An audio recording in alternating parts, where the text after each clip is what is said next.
Well, we were married in 2005 and tried for 3 whole years to try and get pregnant, you know, and which wasn't working, it wasn't working. We came to Texas and spent a year trying here under a doctor's care, and eventually underwent a series of testing and determined that our chances of getting pregnant on our own were less than 8% over our entire lifetime. Jessica and Phillip came to us a few years ago with the need to pursue IVF, in vitro fertilization. They knew about our program, they knew about our success rates, but one of the unique issues with Jessica and her husband were they did not want twins.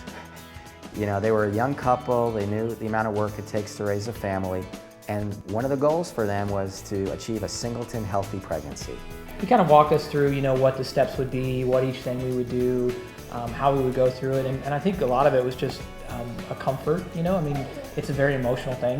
We took them through the process of IVF with the placement of a single embryo, and they had a very healthy boy. So you go through all of the procedure of all of the drugs and everything and the medications to try and prime your body for pregnancy, and you do a retrieval where they take the egg out of your body and they fertilize it and then they inject it back into your body. That's transfer day.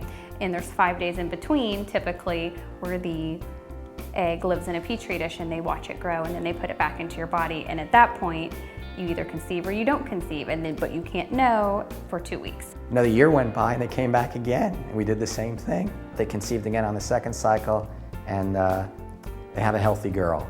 I went to a Gymboree class. They were talking about how you take pictures of your kids, and I said, well, you know, I have a picture of my son at 5 days gestation. It's just a little blip in a petri dish. You know, those are the pictures I cherish, are those that, you know, we know that we have life at 5 days. There were 2 people in the class that day that were like, oh, I have the same picture, you know, we did the same thing. It was just, you know, really comforting. At Dallas IVF, we're able to provide the full range of infertility treatments without the need for patients to travel outside the area. The goal of our practice is to have healthy pregnancies. I'm happy with our results and our process and our decisions.